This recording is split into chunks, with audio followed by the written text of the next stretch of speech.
Good evening. Hand today's ace 3. We are six-handed right now. It's a full ring game, but we're down to 6, and I'm under the gun. And I typically use this range when I am first to act at a table. We could probably add 2 3s and 4s when we're six-handed, but I don't. I just keep it set as being first one in.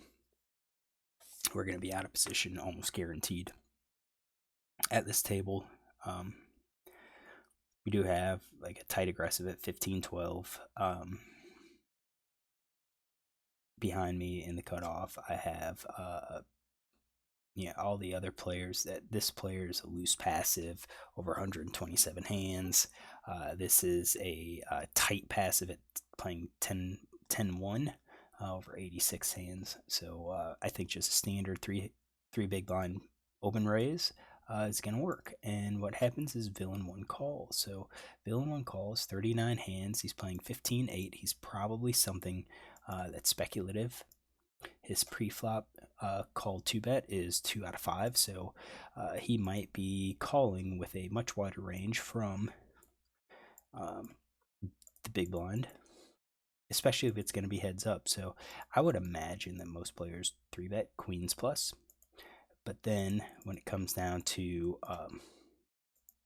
big blind play, if it's just 2 of us, he might be playing something like that. That's, 19.3%. He's got his broadways in there. He's got some aces. He's got suited aces, suited kings, looking for the flush. This may be a little too generous too. I mean, he's playing 15-8, but we don't have a huge number of hands on him. What I can say is that he's called 2 out of 5 times, called a 2-bet 2 out of 5 times from the big blind. So at this point, I'm going to go with a slightly wider range.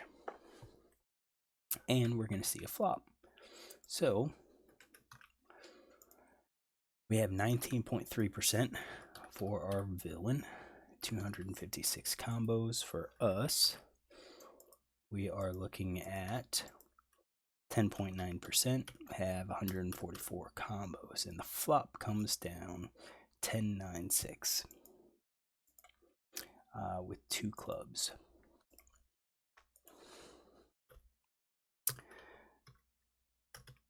Now, overall, you can see that my range, my equity is 58.6 versus his 41.4, but that's because he has a lot of offsuit kings. I bet if we take those out, if we take a lot of these out and just make it more of a speculative type of range, a tighter range, we're going to be about even. As an under the gun player, this probably doesn't hit me very much, very hard. I could have trip 9s, trip 10s, probably trip 6s. I could have 2 pair 10s and 9s, but I can have the overpairs. I can have jacks, queens, kings, and aces. It is possible that I have 7-8. I mean, that is in my range, but I think versus most opponents, they're not going to think about this. I do think this is a hand, though, a board, though, where I think you're going to get cbets and you're going to get calls because you don't really have a Broadway card on the board. You don't have an ace, you don't have a king, you don't have a queen on the board. So I think you're going to get called by overcards. Or you can get called by overcards. And against this player, we don't quite know how he's going to play. He looks to be like he's tight, so we'll see what he's going to do. I do have him donking the flop at 33%. I think this would be an ideal board that if he donks, he probably has a 9 or a 10. So when he checks here, I am going to get rid of most of these top pairs. Actually, I think all of those, he'd probably just check. Middle pair, I think 9-8 is one where he would have donked. Probably even those. So once he checked, I'm not going to include middle pair at all. I don't think pocket pair, that's going to be in his checking range. I think that's justified to donk. He can have the rest of these, flush draws, and so forth. So I'm going to take those out and include basically everything else. So he'll still have all these other hands as his checking range. Now it's on us. What do? I think this is a board where it's probably going to hit his calling range a bit hard, pretty good, and I think we should be probably betting this at a somewhat higher frequency. Even if we have jacks, queens, kings, and aces, I do think we should be betting to get some value because I think this could be a board that's going to see a lot of calls. So I think with a bet, we should be betting straights, sets, two pair, over pair, top pair, middle pair. We should be doing flush draws, open enders, gut shots. We should be betting a lot. I think we're going to bet middle pair for some value. Try to get some fold out.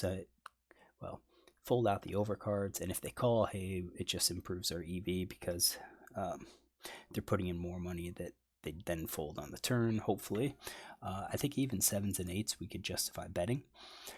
I think bottom pair was probably one we're going to bet again because we'll have a 7-6, and that gives us the gut shot. Fives, I think, is where we're going to probably start checking no made hands, and the fives, that would just be pure bluff. We'll see what happens. So if I do fives, that's a pure bluff. We would bet our flush draws, our open enders, our gut shots, both our 2-card and our 1-card gut shots. And I think with our 2-card backdoor flush draws, not all are overcards, but I think our 2-card backdoor flush draws are justified in c betting here. So you can see we're c betting 70%. We probably need more cards in this range. If we add overs, it's 2-1. So all of our ace king, ace queen, ace queen, and I do think we should be betting those. So you're going to see us betting a whole lot here. That's 93.8%. Maybe that's too much, but I think we're getting value from a lot of these hands, and we're balancing it in with bluffs that we could then continue when we improve our equity. So if a spade comes, we could continue firing a second barrel. If we add another gut shot, if we added more straight draws or a pair, we could continue betting. I think that's kind of what we're doing.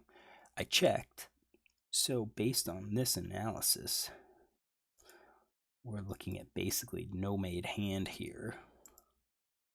And we're going to take out all of these.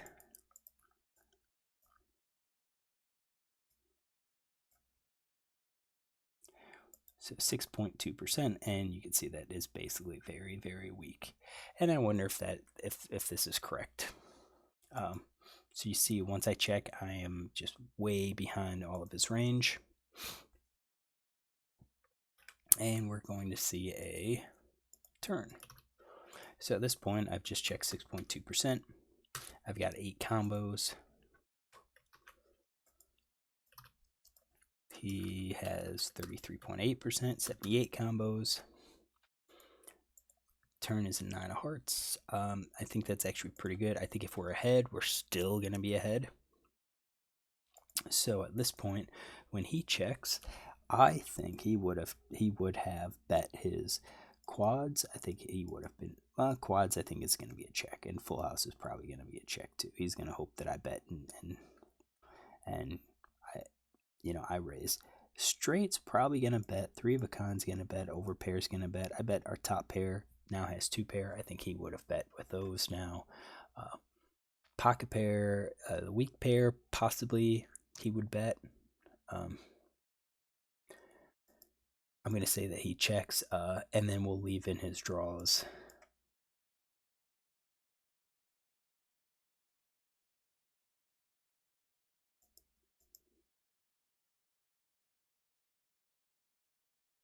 Yeah, so like his flush draws would have been the ace 10, king 10, queen 10, jack 10 of clubs. I do think those 10s were going to be betting there.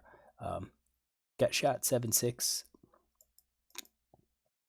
I don't think that changes anything. So he's got like a lot of weak pairs. I don't have very many weak hands here. We're going to have to add those. I think that was a mistake. I should have had no made hand because he checked it. I don't know how that happened. Just kind of forgot about that. So let's fix this. So It's at 90.9%. We have 210 combos in his checking range. Turn with the 9 of hearts. So that's our turn. Now we've got a bunch of these no-made hands.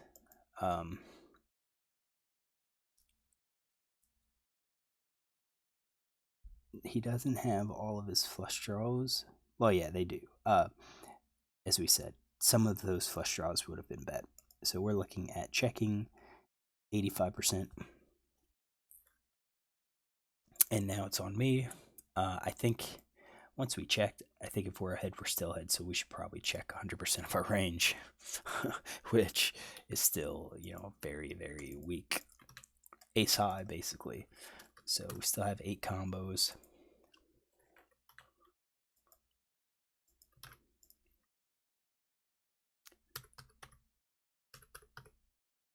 And then our river cards of 4 diamonds. It doesn't connect. So you can see that, again, I think if we were ahead on the flop, we were ahead on the turn, and then we'd also be ahead on the river. Villain 1 checks. I don't think Villain 1's going to be checking quads or a full house. So I think we're looking at weak pair, ace high or nothing. We beat all of his nothing, 40%. Maybe he calls with ace high. We have a weak kicker. I think we're going to be checking behind 100% of our range here. And he shows king jack, so shows king jack offsuit. Yep, he's got it.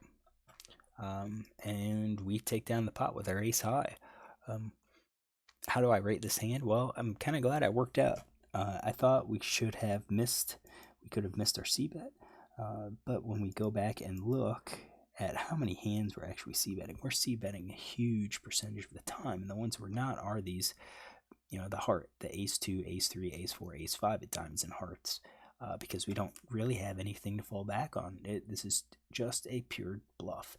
Now, if we knew that this player is really is tight, if after 500 hands we see that he is 15-8, his c-bet or his fold to c-bet stats probably going to be 60-70%. Yeah, I think then we're going to be betting almost 100%. I probably think even that these small aces, suited aces, we're going to be betting because he's going to be folding too much.